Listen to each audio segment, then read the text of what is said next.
دفعہ کا ذکر ہے کہ ایک دور دراز پہاڑی علاقے میں ایک مزدور لکڑہارا رہتا تھا۔ اس کے گھر کے قریب سے دو خوبصورت جھرنے بہتے تھے۔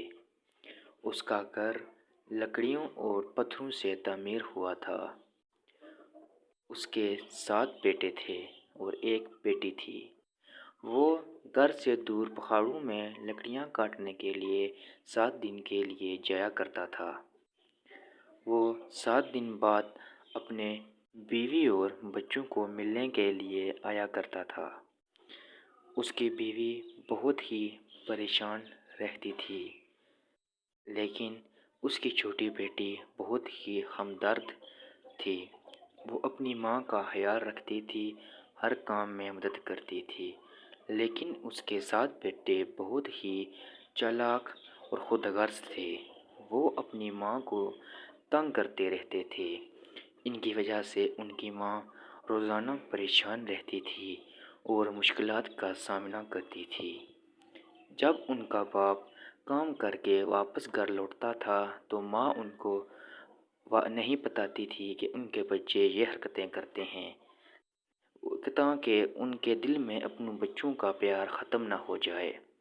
جب باپ واپس چلا جاتا تو بچے پھر سے وہی شرارتیں کرنا شروع کر دیتے تھے اور ماں کو پریشان کرتے تھے۔ اور ماں کے علاوہ وہ اپنی چھوٹی بہن کو بھی بہت تنگ کرتے تھے۔ کبھی بھی انہوں نے اپنی چھوٹی بہن کو اپنی چھوٹی بہن نہیں سمجھا تھا اور ہر وقت شرارتیں کرتے رہتے اور ماں کو ستاتے رہتے۔ ایک دن وہ بچے باہر جنگل میں کھیلنے کے لیے گئے۔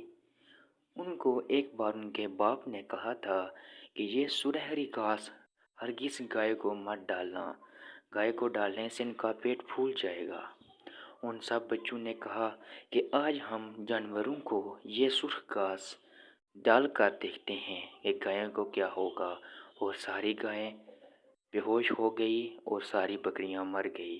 ان کا پیٹ پھول گیا اور ماں پریشان ہو گئی کہ اب ہم دودھ کہاں سے لائیں گے، لیکن ان بچوں کو بالکل نہیں پتا تھا کہ ہم نے کون سی بڑی غلطی کر دی ہے۔ اتنے میں ماں کو اتنا غصہ آیا کہ اس نے کہا کہ کاش تم ساتوں کے ساتھ کوے ہوتے۔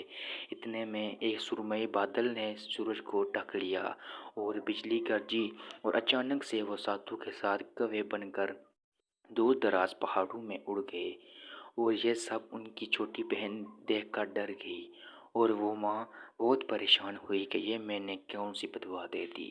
جب ان کا باپ واپس کام سے آیا تو ان کی بیوی نے اس کو سب کچھ بتایا، اور ان کے باپ نے کہا کہ فکر مت کرو، ہمارے بچے ہی بدمعاش تھے۔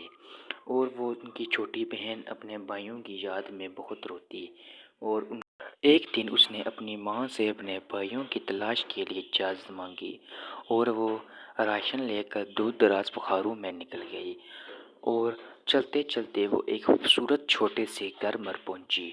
جب اس نے وہ گھر دیکھا اور اس کے گھر کے اندر چلی گئی، اس نے گھر کے اندر جاتے ہی 7 کٹورے دیکھے، اور وہاں پر کٹوروں پر کچھ کھانا پک رہا تھا۔ اس نے تھوڑا سا کھانا کھایا اور اوپر چھت پر چلی گئی۔ جب وہ اوپر چھت پر گئی تو اس نے 7 بستر دیکھے اور 7 بستروں پر 7 کمبل دیکھے، اور وہ کہنے لگی یہ تو میرے بھائیوں کے 7 پسندیدہ کمبل ہیں جو ان کو پسند تھے۔ اور اتنے ہی دیر میں وہ 7 کوے واپس آ گئے، اور وہ کہنے لگے کہ ہمارا کھانا کس نے کھایا ہے؟ دوسرا کہنے لگا کہ یہاں پر کوئی بھی نہیں آ سکتا۔ جب وہ اوپر کیے اور اوپر انہوں نے اپنی بہن کو دیکھا، اور ان کی بہن سو رہی تھی۔ جب ان کی بہن کی آنکھ کھلی اور وہ کہنے لگی کہ کیا تم میرے بھائی ہو؟ اور وہ کوے کہنے لگے کہ کیا تم ہماری بہن ہو؟ اور جب اس بہن نے ان کووں کو سب بتایا، ان کو پتہ چل گیا تھا کہ یہ ہماری بہن ہے۔ اس نے کووں کو کہا کہ گھر چلو، ہماری ماں بہت پریشان ہے۔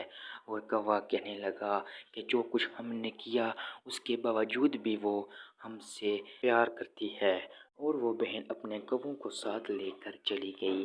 اتنے میں سب سے چھوٹا بھائی بولا میں ماں کے لیے ساتھ کچھ لے کے جانا چاہتا ہوں، وہ اندر سے سنہری پتھروں کا تھیلا لے کر آیا اور کہنے لگا کہ ہم کووں کو جو بھی سنہری چیز نظر آتی ہے ہم اٹھا لیتے ہیں۔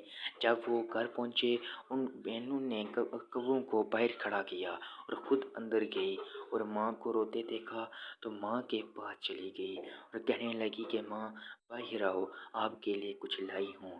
جب وہ ماں باہر آئی اور اس نے ان 7 کووں کو دیکھا اور اچانک سے ایک بجلی چمکی اور واپس وہ انسان کے روح میں آ گئے۔ اتنے میں ان کا باپ بھی کام سے واپس آ گیا۔ وہ بہت خوش ہوا اپنے بیٹوں کو دیکھ کر اور آج سے وہ بیٹے بہت ہی ایماندار اور ذمہ دار ہو گئے ہیں اور وہ سنہری پتھر ہیرا نکلے جن سے ان کی قسمت بدل گئی۔ آج سے اس ہیرے کی بدولت وہ ایک پریوار ایک اچھی زندگی گزار رہا ہے اور خوشی سے مل جل کر رہ رہا ہے۔